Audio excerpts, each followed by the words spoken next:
Bonsoir tout le monde.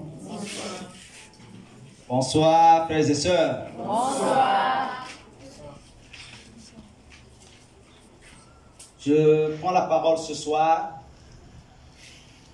au nom donc du Bureau national, en tête duquel est représenté le missionnaire Epalapaye Albert, qui est donc empêché ce soir pour de raisons de déplacement. Pour ceux qui le savent. Donc, l'honneur me revient très modestement de prendre la parole ce soir. Je voudrais avant toute chose emboîter le pas à mon jeune cadet qui a donc adressé des remerciements, dire merci au chef de cette œuvre, à savoir Jésus-Christ, sans qui et sans lui nous ne serons pas là. Je voudrais, après avoir donc remercié la première institution de l'Église, Jésus-Christ, dire merci à tous les serviteurs de Dieu. Certains sont là. Je vais donc citer le pasteur Ben Gouman. Pasteur, s'il vous plaît.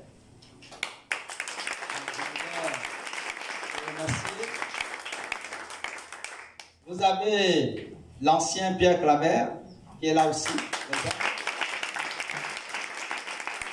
Vous avez l'ancien Saya qui est présent parmi nous. Vous avez donc ici présent, n'est-ce pas, un des serviteurs de Dieu qui travaille pour la plupart du temps dans l'ombre. Ce sont les hommes de l'ombre. Mais ils abattent un travail qui est vu et considéré par Dieu. C'est l'ancien Yoga Flori. Nous parlons de Maba, mais à côté du missionnaire, n'est-ce pas, Pierre Claver, c'est lui, n'est-ce pas, qui est du côté de Maba, comme le contractuel même de Maba. Et comme on dit souvent, chez nous en langue, on dit que lorsque vous êtes deux, la panthère ne peut pas vous manger. Et nous avons la grâce, même si un est parti, l'autre est là. Nous avons donc Madame Epalapaye qui est là présente. Voilà.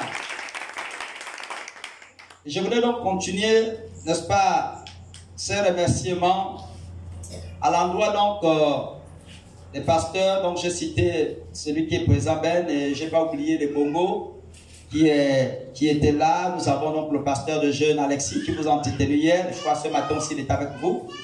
Donc je voudrais donc tous les citer comme ça, pêle-mêle, et dire merci. Un merci tout à fait particulier aux responsables de cet établissement. En tête desquels le directeur, je crois que c'est Monsieur Tounda Thales, si je ne me trompe pas, et n'est-ce pas la surveillante qui a donc veillé particulièrement sur ses enfants. Je voudrais donc la faire lever si elle est là, si elle est présente. Voilà. Que Dieu te bénisse. Que Dieu te bénisse, maman. S'il te plaît, très modestement, nous allons te prier d'avancer, de prendre place justement parce que nous allons prier pour toi avant donc la clôture de ces moments. Je n'ai pas oublié ici, n'est-ce pas, de vous remercier vous-même les jeunes. Applaudissez très fort pour vous.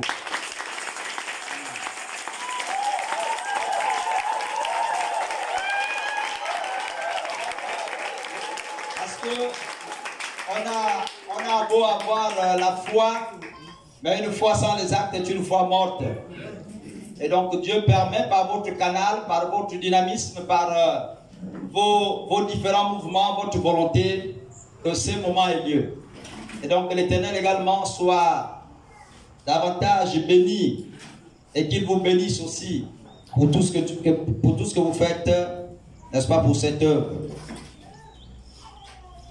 Je voudrais rappeler un tout petit peu l'histoire de l'EDC. L'EDC, c'est une histoire qui a commencé avec, j'ai envie de dire, quelques petits fous. Et on se retrouve un matin, après que le besoin de l'église s'exprime, d'ouvrir une église du côté de Matebele. Et là, le missionnaire et moi-même, nous prenons donc un samedi où nous allions faire des recherches.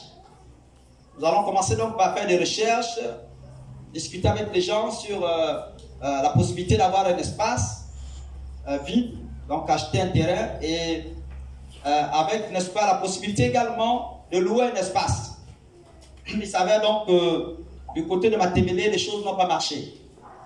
Comme pour dire que quand ça ne marche pas là où vous avez souhaité, ce n'est pas toujours un échec.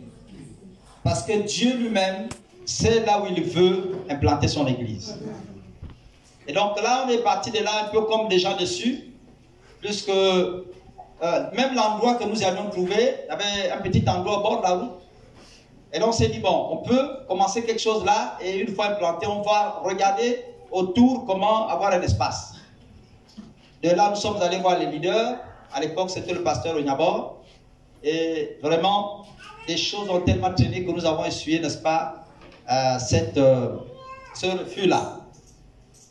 Et quelques temps plus tard, toujours le missionnaire et moi, dans nos folies, je vous assure que quand nous effectuons ces déplacements, il arrivait que nous n'avions que 500 francs. À l'époque, le taxi Mbaya, Mingara, nous prenait 100 francs, 100 francs.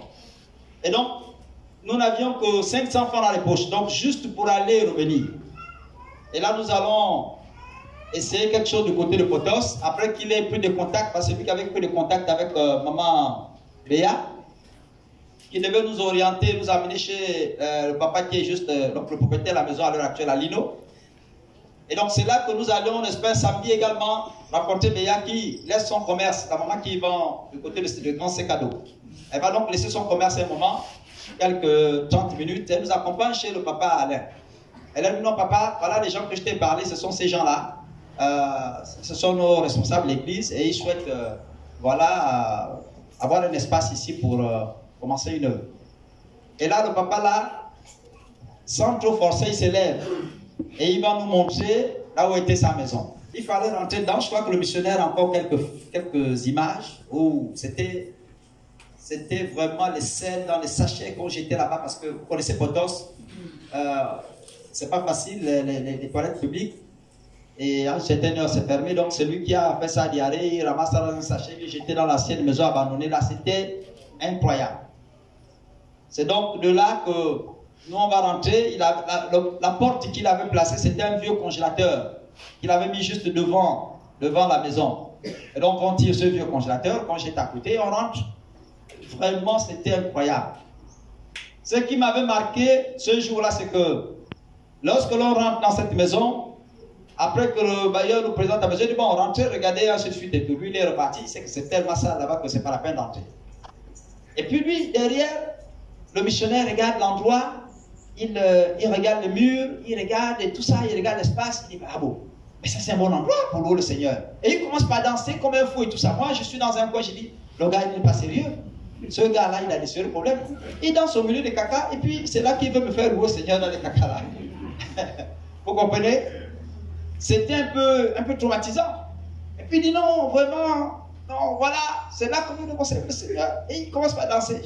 Il a appelé ça là, il est fou. Et qui a fait en sorte qu'on retourne croiser le propriétaire de la maison. Et de là, il nous dit, si vous arrivez à construire là, bâtir l'église là, rentrer dedans, louer, c'est que votre Dieu là est un Dieu puissant. Parce qu'avant nous, jusqu'aux témoins de Jéhovah, qui ont leurs moyens, sont arrivés là, ont sollicité cet espace, mais après ils sont repartis. Et il nous dit, si vraiment vous arrivez à faire ce que vous voulez faire, c'est que votre Dieu là, vraiment, c'est quelque chose. Et puis nous on a dit, et le missionnaire parlait comme s'il était millionnaire. Il dit non, là, on va casser ici, on va marcher là. Je calcule tout ce qu'il y a comme argent là, les ciments, les objets de gars là. Le gars là, il n'est pas dans les mathématiques, il ne comprend pas ce qu'il est en train de dire là. Il dit on va casser là, et tout ça. Ici, là, on va tirer une terrasse. Là, on va mettre, même, là, on mettait des carreaux ici, c'est beau. Mais je suis tout. Je dis, le gars là, il a non, lui, il parle là, moi, je suis dans ma logique. J'ai dit, attends, il y a d'abord un planning à faire. Tu t'assois, tu regardes, tu calcules. Ça, c'est une folie maintenant, c'est plus. Et les choses sont parties comme ça. Après, nous sommes revenus parce qu'il fallait faire un état des lieux, des besoins de ce qu'il nous fallait pour commencer le culte. On a commencé donc par faire l'état des lieux de manière globale. Et après, il a fallu, face à certaines réalités, sélectionner les besoins pour regarder dans l'urgence ce qu'il fallait faire. Et c'est ça là qui a été fait. Après, il nous fallait constituer une équipe. Là, on se retrouvait à prier chez lui, parce qu'il était encore à Mingala, et on priait tous les soirs. Seigneur, intervient. Seigneur, parle-nous. Seigneur, comment faire? Et comment faire? Il arrivait qu'au moment où on priait, non seulement pour avoir l'équipe, pour choisir les éléments qui devaient nous accompagner, à côté, nous prions également pour les besoins. Et toutes les fois qu'on priait, qu'on se retrouvait coincé devant une situation, Dieu nous mettait à cœur quelqu'un, avec un passage biblique. Et je me souviens que la dernière personne qu'il avait pointé du doigt, c'était Émile, l'ancien Émile, qui est là présent, à l'Alliance. Et il nous disait, allez le dire, le maître en a besoin. Il a le sable là-bas. Il a pris du sable là-bas. Et on avait besoin de sable. Il nous dit, allez lui dire que le maître en a besoin. C'est le texte qui était sorti. Et on lui a dit, on a partagé ça avec le papa. Oui, le maître en a besoin. Si tu vois que le sable a disparu là-bas, ne cherche plus les voleurs. Nous, on est passé prendre. Et là, nous sommes arrivés, n'est-ce pas, les choses se passaient comme ça. Après, quelques noms étaient pointés du doigt. Notamment lui, l'ancien Pierre Claver, qui sortait d'une opération, parce qu'il venait d'être opéré. Personne au niveau de l'église n'osait le voir. Et nous avons regardé, il y a les anciens comme les Tiba Emma, qui aujourd'hui, nous devons prier pour lui. C'est affaibli. Nous croyons que Dieu va le relever. Il faut prier pour ce frère-là. Ça faisait partie des premières personnes que nous avons contactées pour commencer cette œuvre-là. Parce que ils n'étaient pas nombreux qui acceptaient. Nous autres, à l'époque, j'étais responsable de mission. Après qu'Abel ne soit parti sur Yéné, on m'avait établi donc comme responsable de mission au niveau de Mabou. Et quand je vais donc décider de partir à Potos pour commencer cette œuvre-là, c'est le pasteur Yola qui m'appelle pour me dire, mon diacre, j'ai dit oui. Il dit, je sens que tu es un battant. Je sens vraiment, parce qu'à l'époque, il venait de visiter fraîchement les structures que nous gérons un peu de partout. Il s'est rendu compte qu'il y avait un travail qui avait été fait. Et puis là, il me dit, vraiment, non, je souhaite que tu restes là parce qu'il y a un travail à faire. Il faut que tu restes. Je lui ai dit, papa, j'ai dit oui. J'ai dit, je sens le besoin de créativité. En fait, quand il est question de créer, je me sens concerné par ça.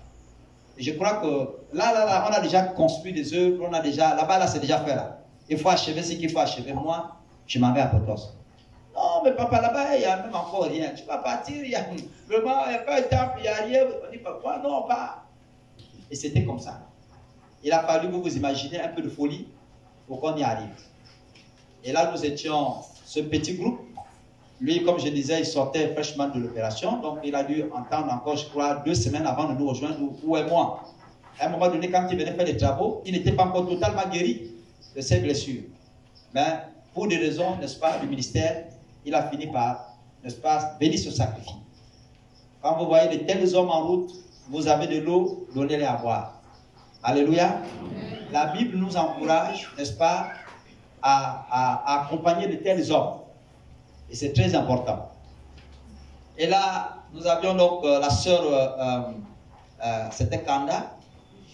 Kanda, il y avait Pulchéri. Nous avons la sœur Patricia.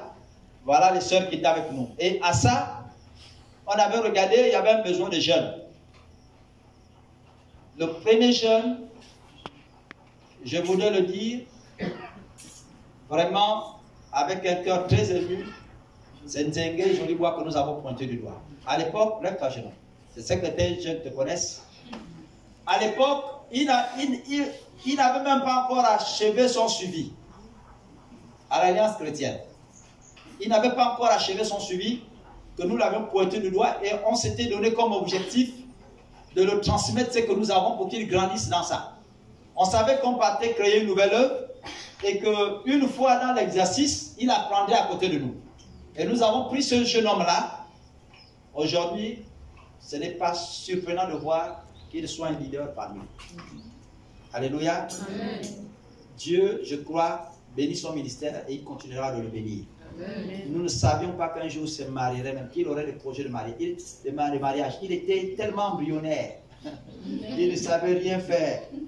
Que lorsque nous l'avons amené et qu'on faisait le suivi, on entretenait les responsables, on entretenait des personnes, il était là, il écoutait et il apprenait. Aujourd'hui, je crois que c'est l'une des personnes qui soit capable de pouvoir vous apporter un conseil quand c'est difficile. Je sais qu'il a encore beaucoup à apprendre, ce n'est pas encore parfait, mais je sais aussi que Dieu qui lui a appelé à être à nos côtés va le parfaire. Dieu va le parfaire. Donc, s'il y a un jeune qui a suffisamment appris à nos côtés, il en fait partie. Et je crois qu'aujourd'hui, il a la capacité de transmettre ce qu'il nous a vu faire. Amen. Amen. Donc, les jeunes, je vous encourage. C'est vrai qu'il ne faut pas l'envoyer, il est maintenant marié. Mais quand vous pouvez avoir besoin de ses conseils, référez-vous parce qu'il n'est pas loin de ce que nous apprenons. Et c'est aussi l'un des jeunes sur lequel, quand nous voulons cogner, nous on le cogne sévèrement. Avec vous, on peut faire certaines diplomaties. Mais quand c'est lui-là, on lui dit, si tu es voleur de dîmes, tu vois le dîmes. Lui-même, parfois, c'est en plein culte. Non, le rate, tu vois le dîmes, paye le dîme du Seigneur. Quand on le fait, c'est parce que c'est notre fils aîné et on souhaite qu'il soit exemplaire, n'est-ce pas, dans tous les domaines. Alléluia. Et beaucoup d'autres comme ça sont arrivés. On a vu arriver les Samuel, on a vu arriver beaucoup d'autres et tout ça là. Et Doumaï finalement est né. Nous avons vu Potos Okonja naître. Doumaï est en gesticulation. Et puis quelques temps plus tard, Doumaï est né avec une vieille équipe. Amen. Doumaï est né avec des vieux chrétiens. Le pasteur lui-même déjà était missionnaire au sein de l'église Alliance chrétienne des missionnaires du Gabon. Et donc Dieu a permis que par son canal, n'est-ce pas, Doumaï puisse naître. Donc ce n'est pas une mauvaise chose. Nous avons donc eu une expérience avérée du côté de Doumaï. Je fais cette petite genèse pour vous dire que quand vous regardez les commencements de cette histoire, ça ne ressemble absolument à rien du tout. Ça commence avec 2 personnes pour se retrouver avec 4 personnes, pour se retrouver avec 6 personnes. Au finish, regardez-vous aujourd'hui, vous êtes par centaines, on vous compte par centaines. Si on tient compte de l'église de Potos, on tient compte de Luma, on tient compte aujourd'hui de Kunja, on tient compte de Mwanda, parce que les responsables de Mwanda ne sont pas là, on tient compte, n'est-ce pas, de Maba et autres. On vous compte aujourd'hui par centaines. Et pourtant, ça a commencé avec 2 petites personnes au départ, sinon une seule personne, Albert, et puis après qui m'a associé dans sa folie. Et quelques temps plus tard, nous avons associé notre personne à notre folie, parce que c'était plus devenu sa seule folie. Il m'avait jeté là à l'intérieur. Au point où quand ma mère devait même mourir, mon ciment, au lieu que je m'en vais avoir enterré, ma mère, que le ciment là, je prends ça pour construire le temple que vous avez là. Alléluia. Donc il m'a associé dans cette folie sans m'en rendre compte, j'étais devenu fou comme lui. Une contamination. Aujourd'hui, regardez-vous. Et je voudrais donc vous dire, avant de clôturer mon propos, vous dire que ce que vous avez commencé là, ne négligez pas ces faibles commencements. Je suis sûr, si nous on a commencé avec 2, vous nous retrouvez avec plus de 400 personnes aujourd'hui dans toutes les églises LDC. Si on a commencé avec 2 personnes, mais vous qui commencez avec des quarantaines de personnes, des soixantaines de personnes, vous vous retrouverez à combien de jeunes dans 5 ans, dans 6 ans? Je suis sûr que les espaces vont refuser de vous recevoir parce que vous serez tellement nombreux. Alléluia. Amen. Je crois même qu'aujourd'hui, il vaut mieux que l'on commence par réfléchir sur la possibilité d'avoir un espace, un terrain où tôt ou tard, nous serons appelés, n'est-ce pas, à organiser de telles manifestations dans notre clôture personnelle. Amen. Alléluia. Amen. Commencez par rêver. Je parle aux futurs cadres qui sont là, les futurs étudiants. Dieu vous appelle certainement à prospérer. Et je crois que vous devez mettre ce sujet à cœur. Acquérir un grand espace pour que de telles manifestations, de tels séminaires soient faits dans un espace que nous avons acquis pour la gloire du Seigneur. Alléluia. Amen. Et donc, je voulais vous partager ça pour dire, les imperfections, vous en avez certainement eu. Ça a été certainement difficile tout au long de ces moments. J'arrivais à certains moments où on me disait, il n'y a plus la nourriture. Et comment vous les arrangez? Mais l'argent, papa, l'argent était insuffisant. Mais ça, c'est quelle histoire, ça? C'est quoi cette affaire-là? Et puis, Dieu a fait qu'on trouve, n'est-ce pas, l'argent pour ajouter un jour encore de bouffe. C'est le pasteur Alexis qui m'a appelé pour dire, papa, oui, il fallait régler le problème de la nourriture le dimanche. Vraiment. J'ai dit, mais tu as fait comme là-bas, il y a encore un problème de bouffe là-bas. Oui, papa. Les enfants ici, il y avait ce problème quand je suis arrivé. J'ai dit, mais non, papa, par la grâce de Dieu, on a pu régler. Vous voyez que malgré tout, malgré les difficultés, Dieu ne vous a pas abandonné. C'est montrer qu'il était, n'est-ce pas, lui-même l'auteur, n'est-ce pas, de ce camp de jeunesse. Donc, ne relâchez pas, que les difficultés ne vous affaiblissent pas. Je m'adresse là aux responsables et même aux membres. À l'avenir, nous pouvons mieux faire parce que notre Dieu est un Dieu d'excellence. Alléluia. Amen. Je voudrais donc chuter pour dire que c'est donc à la suite de ces propos que je voudrais officiellement, devant notre Maître, le Père de cette œuvre de Jésus-Christ, déclarer officiellement clôt le camp de jeunesse 2022-2023. Puisse Dieu vous bénir, vous réaccompagner dans vos demeures comme vous êtes arrivés en toute sécurité. Que Dieu vous bénisse. Amen.